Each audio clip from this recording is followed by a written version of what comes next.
Huh, I honestly didn't think we would ever get a Borderlands 3. Between all the talent that's left, all the controversies over the years, dear god, so many controversies. But here we are, with new footage of the upcoming sequel, linked below. So let's talk about it, since I am a big fan of the first two games, and would really like to enjoy the third. Dear god, Randy, please don't screw this up.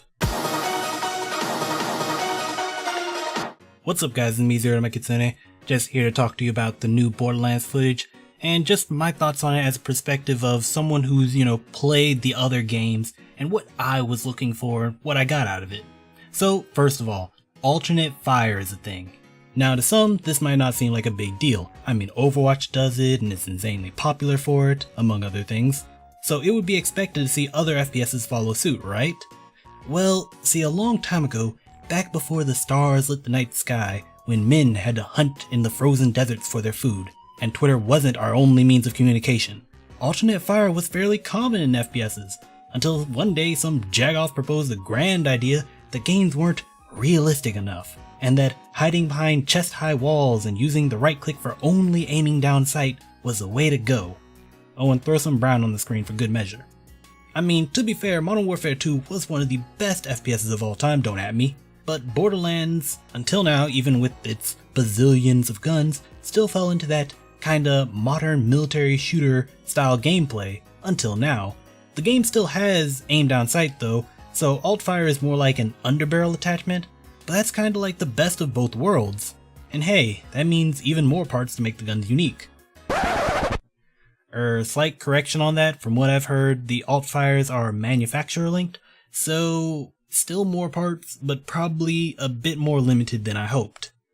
Action skills and the perk charts in general look like they once again have gotten a major upgrade, with multiple action skills per character and augments for them dotted across the perk trees.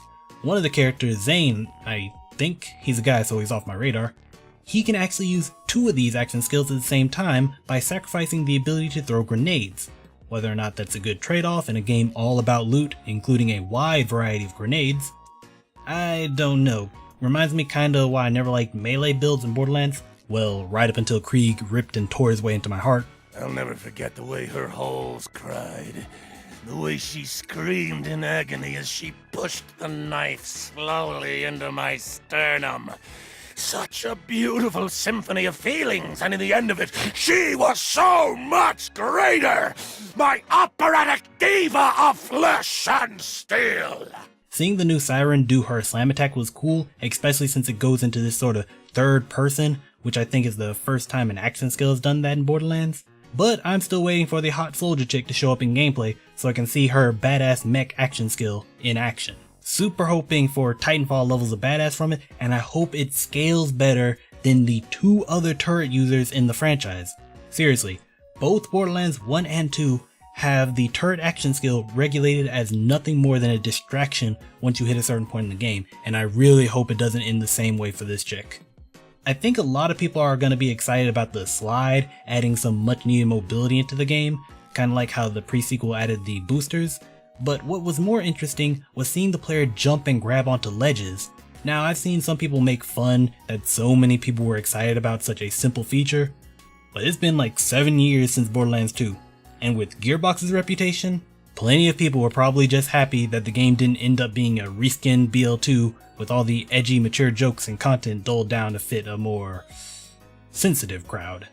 But back onto gameplay. I wonder if there will be any loot that can augment this new mobility in the way that the Oz kits did in the pre-sequel. The sheer amount of interaction you can have with the environment is also pretty amazing. Shooting pipes to make oil spills that can be lit on fire, cover that chips away as you shoot it, and punching explosive barrels into crowds of enemies before shooting them. None of that was on my wishlist, but hey, if the game wants to go all Bulletstorm, then I am all for it.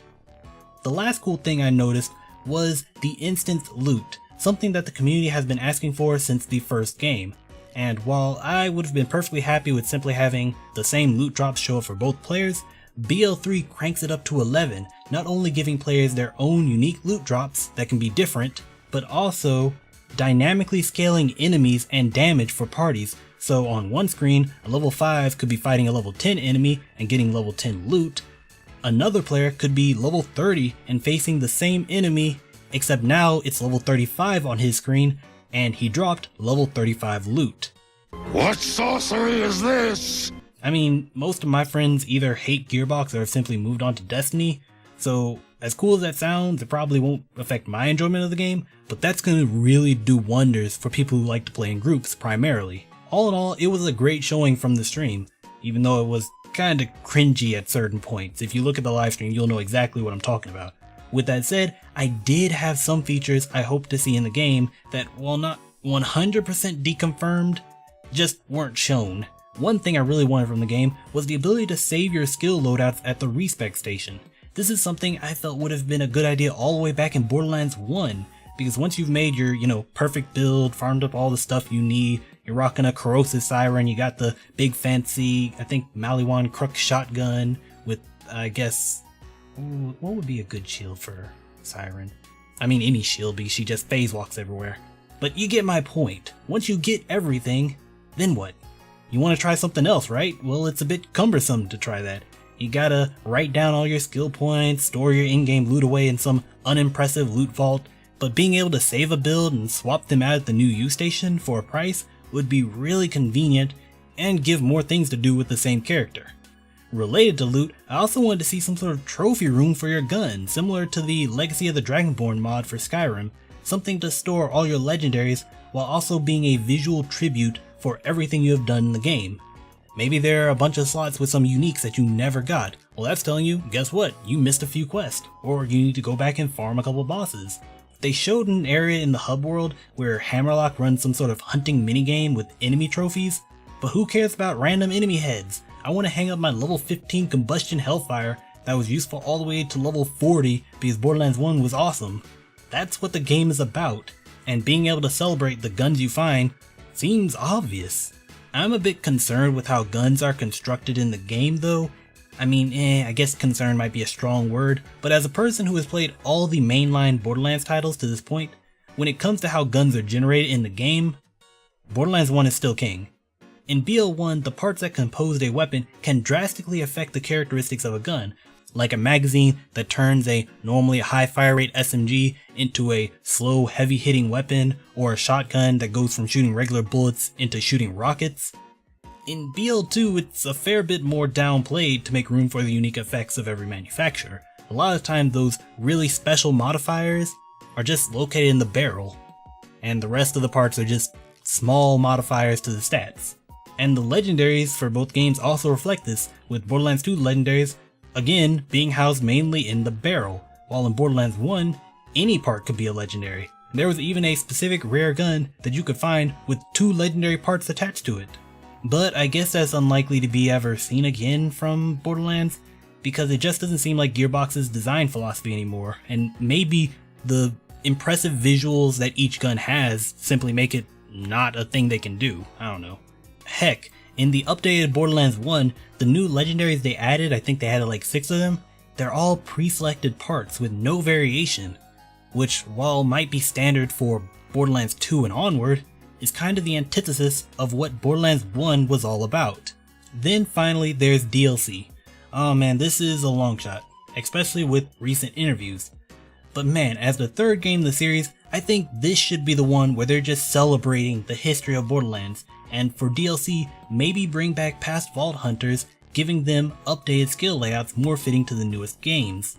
I mean, I love Borderlands 1 Game of the Year Edition, but if there's anything that Gearbox has universally improved upon with each and every iteration, it's the skill trees. Hell, everyone has 1.5 million reasons to hate the pre-sequel, but the perks aren't one of them.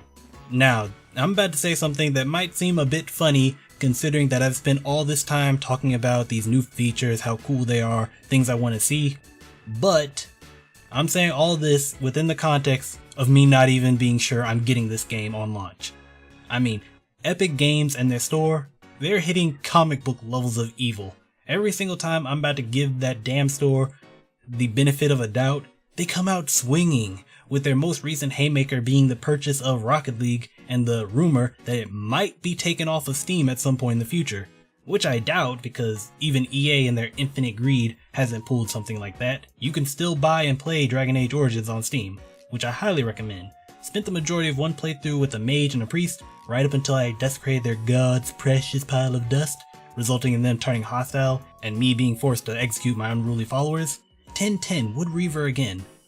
Got off topic. Yeah, I don't know about the Epic Store, and to be honest, kinda feel the same way about Gearbox as a whole. You know, controversies. But right now, I'm still excited about Borderlands 3. Here's hoping they don't screw it up, and maybe that they add a damn trophy room for the guns.